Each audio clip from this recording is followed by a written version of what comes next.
সংবাদের শুরুতেই দেখে নেব আজকের শিরোনাম। যৌবন ফিরবে শতাব্দী প্রাচীর রক্সির, মৌস্বাক্ষর মেয়র ফিরহাদের। নবান্ন অভিযানে জাতীয় পতাকা মাইকে বাধা, জমায়েত করেও কর্মসূচি প্রত্যাহার সংগ্রামী যৌথ মঞ্চের। বাংলাদেশের জাতীয় পরিচয়পত্র ভারতীয় ভোটার তালিকায় নাম দম্পতির, নেপথ্যে তৃণমূল নেতা ভাইপো। ভারী বৃষ্টিতে দার্জিলিংয়ে ভূমিধসে ক্ষতিগ্রস্ত একাধিক বাড়ি, জারি কমলা সতর্কতা। ধর্ষণে অভিযুক্ত দলীয় নেতাদের বাঁচাতেই অপরাজিতা বিলে বাধা, বিজেপির বিরুদ্ধে সরব তৃণমূল। ক্রেডের আর্থিক সহায়তা পুরনো রূপ ফিরে পাবে শতাব্দী প্রাচীন সিনেমা হল রক্সি। সংস্থার সঙ্গে এই নিয়ে স্বাক্ষর ফেলে ফেললেন কলকাতার মেয়র ফিরহাদ হাকিম। একসময় কলকাতার অন্যতম জনপ্রিয় সিনেমা হল ছিল ধর্মতলার এই রক্সি। সেই প্রেক্ষাগৃহ রীতিমতো ল্যান্ডমার্কে পরিণত হয়েছে কয়েক যুগ ধরে। কলকাতা পুর নিগমের মালিকাধীন এই ঐতিহ্যবাহী রক্সি সিনেমা হল কয়েক বছর আগে বন্ধ হয়ে যায়। এবার সেই ভবনের অভ্যন্তরীণ জৌলুস ফেরাতে আগ্রহী হলো বহুতল নির্মাণকারী সংস্থাগুলির সংগঠন confederation of real estate developer association West Bengal. 5 কোটি টাকা খরচে ভবনটির ভেতরে সংস্কারের কাজ হবে। তার জন্য এই সংগঠনটি কলকাতা পুর নিগমের মেয়র ফিরহাদ হাকিমের সঙ্গে সম্প্রতি স্বাক্ষর করেছে। ক্রেডাই বেঙ্গলের সভাপতি সিদ্ধার্থ পাঞ্চালী সম্প্রতি কলকাতার ফিরহাদ হাকিমের ঘরে এসে এই সংক্রান্ত স্বাক্ষর করেছেন। ফলে বিলুপ্ত হওয়া রক্সি আবার পুনরূপ ফিরে পাবে। রক্সি সিনেমা হল নিয়ে মামলা হয়। আদালতের মামলা শেষে এই ভবনটি সম্পূর্ণ নিজের দখলে নেয় কলকাতা পুর নিগম। নিচতলায় কিছু দোকান থাকলেও বাকি ভবনটি বিভিন্ন বিভাগীয় অফিস হিসেবে ব্যবহার শুরু করা হয়। এদিকে ভবনটি প্রায় 127 বছরের বেশি পুরনো, ফলে ক্রমশ জীর্ণ হয়ে আসে ভবনটি। ভিতর ও বাহিরে বিভিন্ন অংশ থেকে চাদর খসে পড়তে থাকে। সিনেমা হলের অংশটি বন্ধই ছিল। একসময় সেখানে কোভিডের টিকাকরণের কাজ হতো। এরপরে জীর্ণ ভগ্নদশা এই ভবন সংস্কারের প্রয়োজন হয়ে পড়ে। তখন বাইরের অংশ সংস্কারের কাজ শুরু করে কলকাতা পুর নিগম। ভবনটি ঐতিহাসিক ও সাংস্কৃতিক গুরুত্ব বিচার করে পুর নিগম গ্রেড 2 এর হেরিটেজ তালিকায় নথিভুক্ত রেখেছে।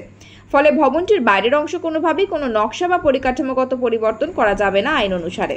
অনুমতি না থাকা সত্ত্বেও মিছিল বেরিয়েছিল সংগ্রামী যৌথ মঞ্চের। তবে মাঝ রাস্তা থেকেই নবান্ন চলো কর্মসূচি প্রত্যাহারের কথা ঘোষণা করলেন সংগঠনের আহ্বায়ক ভাস্কর ঘোষ।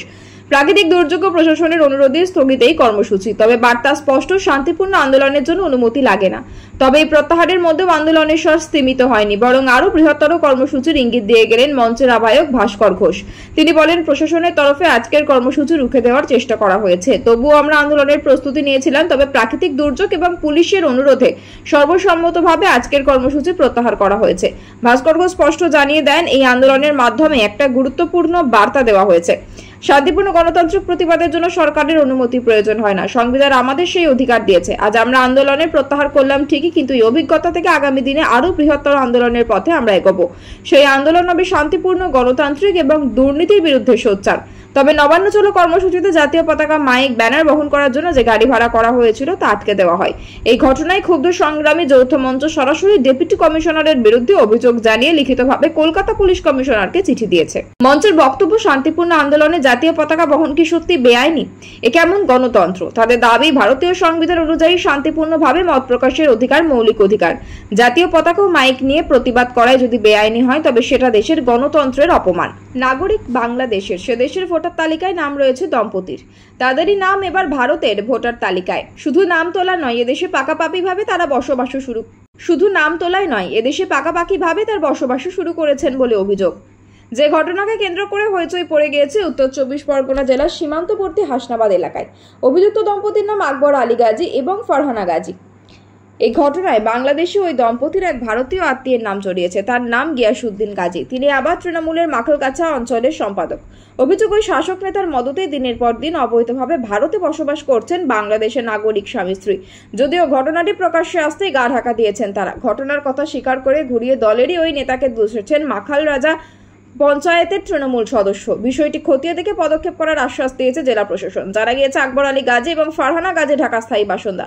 কর্মসূত্রে স্ত্রীকে নিয়ে সেখানেই থাকেন আকবর। দম্পতির 2 মেয়েও রয়েছে। আকবর আলী সচিত্র পরিচয়পত্র থেকে জানা যাচ্ছে তিনি 2017 সালের ভোটার হন বাংলাদেশের।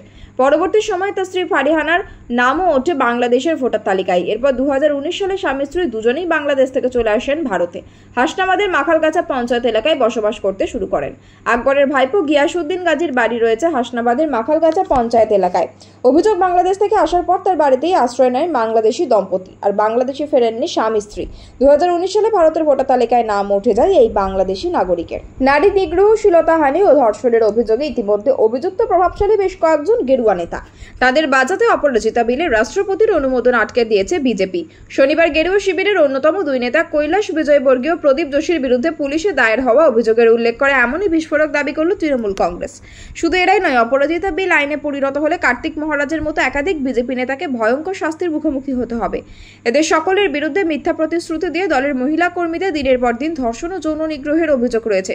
স্বভাবতই পার্টির অভিযুক্ত নেতাদের বাঁচাতে রাষ্ট্রপতিকে সামনে রেখে মমতা বন্দ্যোপাধ্যায় সরকারের আনা কঠোরতম শাস্তির প্রস্তাব সম্মিলিত বিলটি আটকে দিয়েছে কেন্দ্রের বিজেপি সরকার। এমনই অভিযোগ তৃণমূলের দাবি, আরজিকরের ঘটনার জেরে মুখ্যমন্ত্রী মমতা বন্দ্যোপাধ্যায় বিধানসভার বিশেষ অধিবেশন ডেকে এই নারী সুরক্ষার বিলটি পাশ করেন। নাবালিকা নারী ধর্ষণ খুনের ঘটনায় মৃত্যুদণ্ডের মতো কঠোরতম শাস্তির প্রস্তাব রয়েছে এই বিলে। কিন্তু কেন্দ্রীয় স্বরাষ্ট্রমন্ত্রী অমিত শাহের মন্ত্রক তাকে অতিরিক্ত কঠোর শাস্তি বলে অভিমত জানিয়ে বিলটি আটকে দেয়। তা বাংলার রাজ্যপালকে ফেরত পাঠাতে রাষ্ট্রপতিকে পরামর্শ দিয়েছে। বস্তুত শাহের দপ্তরের এই অতি সক্রিয়তার নেপথ্যে গত বিধানসভা ভোটের আগে বাংলায় বিজেপির দায়িত্বে থাকা কৈলাস বিজয়বর্গীয় প্রদীপ যোশীদের বাঁচানোর জন্য মরিয়া হয়েছে তৃণমূলের অভিযোগ। কৈলাস ও প্রদীপের বিরুদ্ধে দলের মহিলারা দিনের পর দিন ধর্ষণ, শ্লীলতাহানির অভিযোগ মারাত্মকভাবে পেয়েছেন। তৃণমূলের দাবি, যদি অপরাজিতা বিলে রাষ্ট্রপতি সম্মতি দেন এবং তা বাংলায় আইনে পরিণত হয়, তখন কৈলাস, কার্তিক, প্রদীপরা সকলেই ফেঁসে যাবেন। উত্তরের সমতলে হালকা থেকে মাঝারি বৃষ্টি শুরু। রবিবার রাতে দার্জিলিং পাহাড়ে ভারী বর্ষণের জেরে ভূমিধসে ক্ষতিগ্রস্ত একাধিক বাড়ি, অবরুদ্ধ রাস্তা। আবহাওয়া দপ্তর সূত্রে জানা গিয়েছে, নিম্নচাপ সরতে সক্রিয় হতে শুরু করেছে মৌসুমী অক্ষরেখার পূর্ব প্রান্ত। আগস্টের প্রথম সপ্তাহ থেকে উত্তর জুড়ে অতি ভারী বর্ষণের প্রবল সম্ভাবনা রয়েছে। সমতলে নদীতে দেখা গিয়েছে হরপা বান। পাহাড়ি এলাকায় আরও ভূমিধসের আশঙ্কা রয়েছে বলে খবর। আবহাওয়া দপ্তর সূত্রে জানা গিয়েছে, রবিবার রাত থেকে সোমবার সকাল পর্যন্ত দার্জিলিং পাহাড়ে অতি ভারী বৃষ্টি রয়েছে। বৃষ্টিপাতের পরিমাণ ছিল 104 মিলিমিটার। প্রবল বর্ষণের জেরে ভূমিধস নেমেছে বিভিন্ন এলাকায়, অবরুদ্ধ রয়েছে রাস্তা। ক্ষতিগ্রস্ত হয়েছে কয়েকটি বাড়ি। মিরিকের গোপালধারায় একটি বাড়ি ভূমিধসে বিধ্বস্ত হয়েছে। একই পরিস্থিতি রয়েছে রিম্বিক লোধামায়, সেখানে দুটি বাড়ি বিধ্বস্ত রয়েছে।